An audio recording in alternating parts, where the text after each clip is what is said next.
नमस्कार, रोजाना खबर में आप सभी का हार्दिक स्वागत है। जिस तरीके से पश्चिम से पूरब तक रोजाना खबर ने हर चुनावी चौपाल के नजरिए से देखा, लोगों का कहना क्या है, लोगों का मानना क्या है योगी सरकार को लेकर और आने वाली सरकार को लेकर। आने वाली सरकार में कोई भी सरकार हो, या योगी सरकार हो या अखिलेश की सरकार हो, लोगों ने बेबाक राय रखी अपनी। लेकिन जब हमने पश्चिम के कवरेज पर ध्यान दिया तो पूरब बिल्कुल इग्नोर था।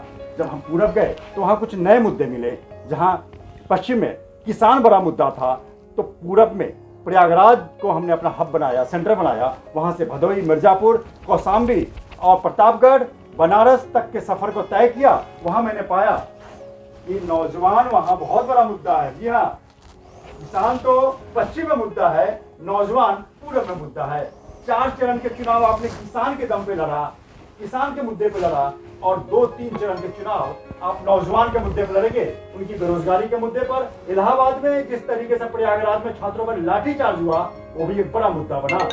लेकिन एक बड़ा सवाल यह है कि जिस तरीके से सांड को लेकर, नमस्कार भाई साहब, गाय को लेकर जिस प्रकार आ जाओ ऑफिस में ही एक बड़ा मुद्दा बना हुआ है, 1-2 हाँ, आ जाओ, 4% वोट सिर्फ सांड की आ जाइए। हाँ, आ जाइए। इस चीज को हमने बड़े नजदीक से वहां महसूस किया कि किस तरीके से लोग वहां पे निम्बस पे और किस तरीके से वहां पे खेत चढ़ने के मुद्दे पे आ जाओ। गुस्से में है। बड़ा सवाल यह है कि जब सांड का मुद्दा प्रबल है तो फिर भाजपा ने समय रहते लोगों पर ध्यान क्यों नहीं दिया। हमारे साथ मेरठ के राजनीतिक चिंतक, विचारक और प्रखर वक्ता है राम कुमार शर्मा। सवाल तो बनता है के माध्यम से लगातार देश दुनिया में अपनी आवाज बुलंद करने वाले राम कुमार शर्मा जानने की कोशिश करते हैं कि सब पश्चिम में तो किसान का मुद्दा था, पूरब में नौजवान, लेकिन साथ में एक सांड गाय का मुद्दा। इसका आपका क्या सोचना है? नमस्कार, कैसे हैं आप राम कुमार जी? नमस्कार, मैं बहुत बढ़िया हूँ सर। एक चीज बताइए, जिस तरीके से लगातार सवाल तो बनता है कि जरिए आपने पूरे देश में चुनावी पर चर्चा को लेकर, राजनीतिक पर चर्चा को लेकर लगातार आप समसामयिक मुद्दों को लेकर अपनी आवाज मुखर करते हैं। क्या आप पश्चिम से पूरब की राजनीति पर गौर करें तो वहाँ सांड और गाय का बड़ा मुद्दा है, इसके पीछे आप क्या कारण मानते हैं? देखिए, ये जो मुद्दा है गाय और सांड का, ये पश्चिम और पूरब का नहीं है, ये तो पूरे देश का मुद्दा है ना। ये समझना पड़ेगा हमको। गाय की दुहाई देकर ही जो वर्तमान सत्ता है उसे सत्ता प्राप्त करी, ये भी इसमें एक महत्वपूर्ण एक बिंदु है। आपको याद होगा कि 2014 में जो बिहार में जब वो माननीय प्रधानमंत्री जी एक सभा को संबोधन कर रहे थे, तो उन्होंने पिंक रिवॉल्यूशन की बात करी थी, गुलाबी क्रांति की, कि एक हरित क्रांति हुई थी और अब गुलाबी क्रांति चल रही है। तो गुलाबी क्रांति से उनका मतलब ये था कि यूपीए गवर्नमेंट ने जो है बीफ एक्सपोर्ट हिंदुस्तान में बहुत बढ़ा दिया, जिसकी वजह से गाय या गोवंश जो है हिंदुस्तान में उसकी संख्या कम हुई और दूध हमारा महंगा हो गया। तो पहला मुद्दे की जननी तो ये हुई। गाय हमारी पूजनीय है, हिंदू धर्म के अनुसार हम सब उसको मानते हैं। तो ये बात सब लोगों को ठीक लगी, लोगों ने मानी। दूध 15 रुपये, 20 रुपये, 25 रुपये होना चाहिए, बाबा रामदेव तक और प्रधानमंत्री तक कहते रहे कि हम इस पर प्रतिबंध लगाएंगे, गाय का दूध आपको सस्ता मिलना चाहिए। बहनों भाइयों, हुआ क्या? इसका ठीक उल्टा हुआ। इस मुद्दे को अपना लिया एक ऐसे विध्वंसक मानसिकता ने, हिंदू मुस्लिम की उन्मादी विचारधारा ने, कि इस मुद्दे को पकड़कर सत्ता जो है सिर्फ खेल करती रही। सत्ता प्राप्त करने के बाद में सेंट्रल गवर्नमेंट ने सबसे पहले सटर हाउस को 15 लाख रुपए की सब्सिडी दी। क्यों? और इन्हीं की अभी जब से लेके अब तक जो है यही वर्तमान सत्ता है जो गौवंश की बात करती थी, गौ की बात करती थी, जिसका बीफ एक्सपोर्ट जो है 2 गुना से भी ज्यादा हो गया। विश्व में 3रे स्थान पर हिंदुस्तान है बीफ एक्सपोर्ट में। तो सवाल बनेगा नहीं बनेगा? बिल्कुल। मैं एक चीज इसमें ऐड कर देता हूं, क्योंकि मैं पूरब में प्रयागराज और अमृतसर और जो कलकत्ता से अमृतसर तक जाने वाले ग्रैंड जो जीटी रोड है, उसके पास हमने एक चुनावी चौपाल किया, जहां पे लोगों ने सांड और गाय के मुद्दे को बताया, किस तरीके से वो योगी सरकार से सिर्फ इस बात से नाराज है कि उनके खेत साए और गांठ चढ़ जाते हैं। लेकिन एक तबका, 2-3 लोगों ने ऐसा बताया कि जैसा सर अभी बता रहे थे कि एक्सपोर्ट बढ़ा है। जी हाँ, वहां पे गाय पुलिस की मिली भगत से लोड ट्रक पे होती हैं और कलकत्ते और बंगाल में जाके कटती हैं। जी हाँ, ऐसा कुछ सुनने को मिला इसमें। देखिए, एक चीज मैं और बताऊं, 2-3 टॉपिक है ना। एक तो ये बीफ एक्सपोर्ट बढ़ गया वर्तमान में, और गाय और बैल का सहारा लेकर जिस प्रकार का हिंसक प्रदर्शन हुआ है कि सड़कों पर गाय की हत्या हो गई, बैल की हत्या कर दी, एक विशेष धर्म के लोगों को मारा गया, पीटा गया, है ना, उसको बीफ बताया गया, ये सब आपके सामने है। यूपी में बुलंदशहर जिले में एक ज़बरदस्त घटना होती है, जिसमें कि जो सुबोध नामक एक इंस्पेक्टर थे, एक बड़ी घटना होती है, बड़ा बाउंडर होता है, एक वो इंस्पेक्टर मारे जाते हैं सियाना के अंदर, वो मारे जाते हैं। तो ये इतनी बड़ी घटना हुई, बहुत सारी घटनाएं हुई हैं कि सड़कों पे मारा गया गाय के लिए, बैल के लिए।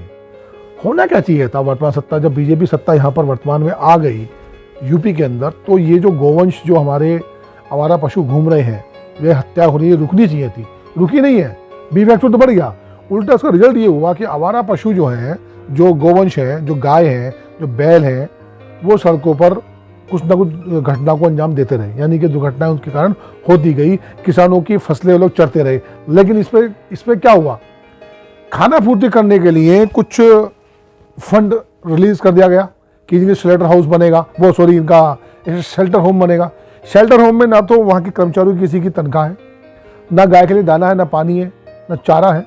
वो वहाँ लेकर तो चले गए, लेकिन वो तड़प तड़प कर भूख प्यास से गाय मर रही है।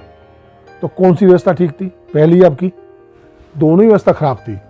आज जब आप गाय और बैल का मुद्दा, जब ये चुनाव में एक प्रमुख बिंदु बन गया, तो आज प्रधानमंत्री भी और मुख्यमंत्री जी भी और विपक्ष भी कहता है जी हम इस पर विशेष परियोजनाएं लेके आएंगे। पहले क्यों नहीं लेकर आए? 5 साल तक आप लोग क्या कर रहे थे? क्या गोबर से कंडे नहीं बन सकते थे? क्या गोबर से गोबर गैस नहीं बन सकती थी? क्या गोबर से आप गैस बनाकर खाना नहीं बन सकता था? या बिजली सप्लाई नहीं हो सकती थी? या उससे जैविक खाद नहीं बन सकता था? ये मुद्दे पहले क्यों समझ में आए?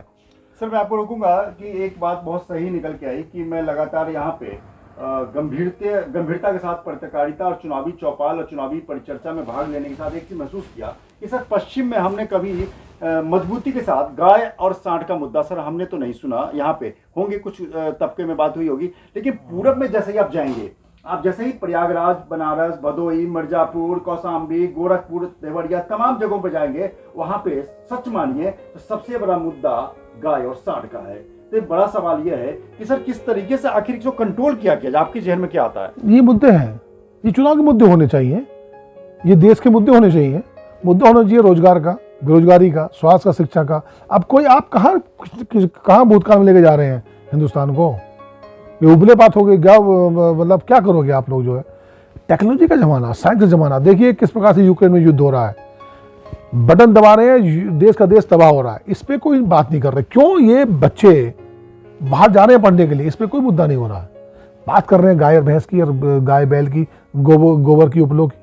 भाई व्यवस्था कीजिए। साइंस, अगर आपके पास में आप शिक्षा अच्छी देते, टेक्नोलॉजी अच्छी देते, साइंस के आप लेके चलते, तो आप इसी गोवंश का उपयोग कर सकते थे। ये शेल्टर होम बनाया, यहाँ पे आप एक यूनिट लगा सकते थे जिसमें कि रोजगार भी मिलता। ये जो बेरोजगार युवक हैं उनको रोजगार भी मिलता। लेकिन आप इस चीज़ पर काम नहीं करना चाहते। आप चाहते हैं सिर्फ उन्माद रहे, धार्मिक उन्माद रहे, इसको उकेरते रहे, उभारते रहे, और जहाँ पे धार्मिक उन्माद ना चले वहाँ जातिगत समीकरण बनाइए। आप हिंदू हैं, आप ठाकुर हैं, आप बनिए हैं, आप ब्राह्मण हैं, आप वाल्मीकि हैं, आप चमार हैं, आप क्या करोगे? ये बताते हो लोगों को, ये समझाते हो, ये जात बताते हो। यहाँ लड़ाई चल रही है कि आप कितने पिछड़े हैं और किस जाति से हैं, आपको कैसे आरक्षण मिले, कैसे आपको भिक्षावृत्ति में लगाया जाए। सरकार 130 करोड़ के लगभग हमारी जनसंख्या है, आप 80 करोड़ लोगों को भिखारी बना के रखे हुए हो। इसलिए तो प्रश्न किया था आपका। सवाल बनेगा नहीं बनेगा? इस पर कौन पूछेगा? नहीं तो सर बड़ा सवाल यह है कि एक सवाल मैं आपसे और पूछना चाहता हूं कि जिस तरीके से 3 चुनाव तक सर गाय और सांड का मुद्दा पार्टियों ने गंभीरता से नहीं लिया, भाजपा ने तो नहीं लिया, सत्ताधारी पार्टी ने, उन्होंने महसूस नहीं किया। जैसे ही वो पूरब की दहलीज में कदम रखना शुरू किया, उन्होंने आभास हुआ गाय सांड एक मुद्दा है, क्योंकि चुनाव के स्टार्टिंग में, शुरू में कहीं भी टीवी चैनलों पर कहीं भी गाय और सांड का मुद्दा नहीं था। तो सर एक चीज जानने की कोशिश कर रहे हैं कि आखिर पश्चिम में भी गाय और सांड घूम रहे, लेकिन यहाँ मुद्दा क्यों नहीं बन पाया, या मुद्दे दब गए यहाँ पे? अरे भाई पश्चिम में सबसे ज्यादा तो बुलाने, इनका सबसे बड़ा मुद्दा तो, अरे मुद्दा बताता कौन है, निकालता कौन है? ये मीडिया निकालती है ना। मीडिया अपनी भूमिका समाज में समय नहीं निभा रही, ये मानना पड़ेगा। अगर सोशल मीडिया ना हो तो बहुत सारी जानकारी आपको मिलेगी नहीं। तो यहाँ तो उन्माद का मुद्दा था, मुजफ्फरनगर कांड लेके ये लोग घूमते रहे, वो उनका चला नहीं, वो उनका चल नहीं पाया, ठीक है ना। तो मुद्दे ये नहीं थे कि यहाँ पे समस्या नहीं, समस्या यहाँ पर भी है, और समस्या तब भी थी, अब भी है, आज भी है, ये खत्म नहीं होगी। अब इसका उपाय क्या करेंगे? अब जैसे ये जो अब जो विपक्ष कह रहा है कि जो खत्म कर दे, कैसे खत्म करेंगे? क्या उनको आप स्लेटर हाउस में भेजोगे, इन्हें कटवाओगे, इनका बी वैक्स करो, क्या करोगे भाई? सबको मिलकर ये सोचना चाहिए कि इन शेल्टर होम बनाएं, इनके यूनिट बनाएं, इनको टेक्नोलॉजी में लेकर आएं, ये करना चाहिए इनको। मुद्दा वही है, गाय और भैंस, गोबर, गैस, ये मुद्दे नहीं क्या है। आपको लगता क्या है कि जैसे कुछ ना कुछ सरकार जो सत्ताधारी पार्टी है भाजपा, जो कहीं ना कहीं अपना वोट बैंक खिसकता हुआ नजर आ रहा है, इसलिए गाय और सांड को रीसेटलमेंट की बात कर रहे हैं? आखिरी सवाल कंक्लूड करूंगा, क्योंकि क्या जमीन पैर से नीचे जमीन खसकती हुई नजर आ रही क्या सर? देखिए, ये अलग अलग पश्चिम के और पूरब के मुद्दों में थोड़ा अलग है। वहाँ जातिगत समीकरण बहुत हावी हैं, जी जी जी। है ना। जात पर वहाँ पे मतदान किया जाता है। जब तक देश में धर्म और जात पर मतदान होता रहेगा ना, तो यही अगर हम लोग डिबेट करते रहेंगे कि गाय पे क्या हुआ, गोबर कैसे हुआ, है ना, और इस पे कोई बात नहीं करेगा कि आगे कैसे बढ़े। लोग आगे चांद पे जाके बसने की बात कर रहे हैं, ये लोग जो है गाय पे लड़ रहे हैं। फिर जिस तरीके से हमारे साथ मेरठ के राजनीतिक चिंतक, समीक्षक या पश्चिमी उत्तर प्रदेश के और वरिष्ठ एडवोकेट राम कुमार शर्मा जुड़े और उन्होंने चुनावी चर्चा में, रोजाना खबरें चुनावी चर्चा में हमारे साथ भाग लिया, क्योंकि पश्चिम के नब्ज पर एक चीज और कहना चाहूंगा मैं, उत्तर प्रदेश की राजनीति पर नजर रखते हैं। सवाल तो बनता है कि माध्यम से देश दुनिया, अभी उन्होंने यूक्रेन के मुद्दे पर भी अपनी आवाज मुखर की। बड़ा सवाल यह है कि क्या सांड और गाय का मुद्दा 21वीं सदी में होना चाहिए?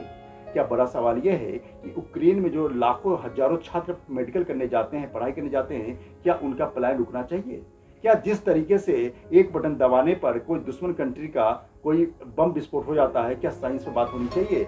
अगर 4 चरण के चुनाव के बाद गाय और सांड फिर से मुद्दा बन के आ जाएं, इसको आप क्या कहेंगे? ये वानगी है हमारे देश की, और ये सोचनीय विषय है कि राजनीति और राजनेता आज गाय और सांड से ऊपर नहीं उठ सके हैं। तो नमस्कार, लगातार जुड़े रहिए हमारे साथ, हमारे चैनल को लाइक कीजिए, सब्सक्राइब कीजिए। फिर मिलेंगे किसी नए टॉपिक पर। सदा